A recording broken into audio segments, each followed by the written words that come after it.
வணக்கம் மக்களே.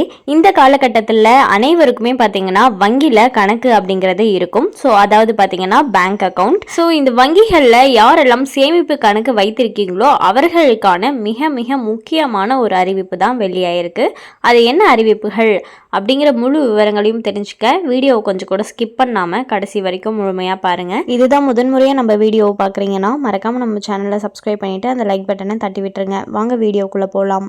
சேமிப்பு கணக்குகளில் ரொக்க பரிவர்த்தனைகளுக்கான வரம்புகள் மற்றும் விதிமுறைகள் குறித்து பொதுமக்கள் தெரிந்து கொள்வது அவசியம். மேலும் இந்த வரம்புகளை மீறினால் ஏற்படும் விளைவுகள் என்னென்ன என்பதை பார்க்கலாம். சேமிப்பு கணக்கில் பணத்தை வைத்திருப்பதற்கான வரம்புகள் அல்லது ஒரு நாளில் அனுமதிக்கப்பட்ட பண பரிவர்த்தனைகள் எவ்வளவு என்று நீங்கள் எப்போதாவது யோசித்திருக்கிறீர்களா?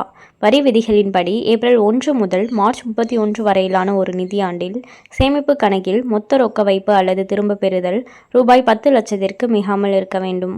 கூடுதலாக வருமான வரி சட்டத்தின் பிரிவு 269 ST ஒரு நபரை கட்டுப்படுத்துகிறது. ஒரே நாளில் ஒரு பரிவர்த்தனை அல்லது ஒரே நிகழ்வின் பல பரிவர்த்தனைகளில் மற்றொரு நபரிடமிருந்து ரூபாய் 2 லட்சம் அல்லது அதற்கு மேற்பட்ட பணத்தை பெறுவது. இந்த வரம்பை மீறினால் ஆய்வு மற்றும் அபராதம் விதிக்கப்படும். ஒரு நிதியாண்டில் உங்கள் சேமிப்பு கணக்கில் ரொக்க பரிவர்த்தனைகள் ரூபாய் 10 லட்சத்தை தாண்டினால் என்ன நடக்கும்? அத்தகைய எந்த நடவடிக்கையும் அதிக மதிப்புள்ள பரிவர்த்தனையாக தகுதி பெறுகிறது. வருமான வரி சட்டத்தின் பிரிவு 114B கீழ் இதுபோன்ற நிகழ்வுகள் குறித்து வருமான வரித்துறைக்கு அறிவிக்க நிதி நிறுவனங்கள் கடமைப்பட்டுள்ளன. மேலும் ஒரே நாளில் ரூபாய் 50,000க்கு மேல் ரொக்கமாக டெபாசிட் செய்தால் உங்கள் பேன் கார்டை கட்டாயம் சமர்ப்பிக்க வேண்டும்.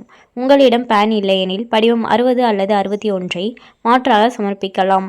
அதிக மதிப்புள்ள பரிவர்த்தனைகள் பல கணக்குகளில் பரவி இருந்தாலும் அவற்றை கண்காணித்து வருமான வரித்துறைக்கு வங்கிகள் புகார் அளிக்க வேண்டும். கணக்கு வைத்திருப்பவராக அனைத்து பண பரிவர்த்தனைகளும் முறையானவை மற்றும் ஆவணப்படுத்தப்பட்டவை என்பதை நீங்கள் உறுதி செய்ய வேண்டும். இந்த விதிமுறைகளை கடைபிடிக்க தவறினால் அபராதம் அல்லது அதிகாரிகளால் மேலும் விசாரணை ஏற்படலாம். அதிக மதிப்புள்ள பரிவர்த்தனைகள் தொடர்பாக வருமான வரித்துறையிடமிருந்து நோட்டீஸ் வரும் பட்சத்தில் நிதி ஆதாரத்திற்கான போதுமான ஆதாரத்தை நீங்கள் அளிக்க வேண்டும். ஏற்றுக்கொள்ளக்கூடிய ஆவணங்களில் வங்கி அறிக்கைகள், முதலீட்டு பதிவுகள் அல்லது பரம்பரை தொடர்பான ஆவணங்கள் ஆகியவை அடங்கும். எப்படி தொடர்வது என்பது பற்றி உங்களுக்கு நிச்சயமற்றதாக இருந்தால் ஒரு தொழில்முறை வரி ஆலோசகருடன் கலந்தாலோசிப்பது செயல்முறையின் மூலம் உங்களுக்கு வழிகாட்டும் மற்றும் சட்ட தேவைகளுக்கு இணங்குவதை உறுதி செய்யும்.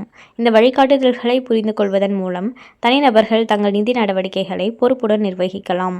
மேலும் நீங்கள் வருமான வரி அதிகாரிகளுடன் தேவையற்ற சட்ட சிக்கல்களை தவிர்க்கலாம். யாரெல்லாம் வங்கிகளில் சேமிப்பு கணக்கு வைத்திருக்கீங்களோ அவர்களெல்லாம் இந்த விதிமுறைகளை நீங்கள் கடைபிடிக்கல அப்படின்னா தேவையற்ற சட்ட சிக்கல்களை சந்திக்க நேரிடும் அப்படின்னு சொல்லியிருக்காங்க. ஸோ நீங்கள் எந்த அக்கௌண்ட் வச்சிருந்தாலும் அதற்கேற்ற விதிமுறைகளை கடைபிடிங்க. ஸோ அப்படி எல்லா விதிமுறைகளும் கரெக்டாக ஃபாலோ பண்ணும்போது நமக்கு எந்த பிரச்சனையுமே இருக்காது. இப்போ பார்த்தீங்கன்னா மினிமம் பேலன்ஸ் மெயின்டைன் பண்ணலன்னா அதற்காக பார்த்தீங்கன்னா ஃபைன் பிடிப்பாங்க. ஸோ இந்த மாதிரி பல விஷயங்கள் இருக்குது. இந்த விதிமுறைகள் எல்லாம் கடைபிடிச்சிங்கன்னா உங்களுக்கு எந்த பிரச்சனையும் இல்லாமல் உங்களோட அக்கௌண்ட்டை நீங்கள் மெயின்டைன் பண்ண முடியும்.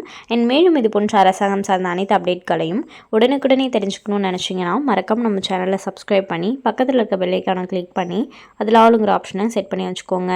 அப்போ தான் நம்ம அப்லோட் பண்ணுற வீடியோ உடனுக்குடனே உங்களுக்கு நோட்டிஃபிகேஷனாக சேரும். அது மட்டும் இல்லாமல் அந்த லைக் பட்டனை தட்டி விட்டுருங்க. தேங்க்ஸ் ஃபார் வாட்சிங்.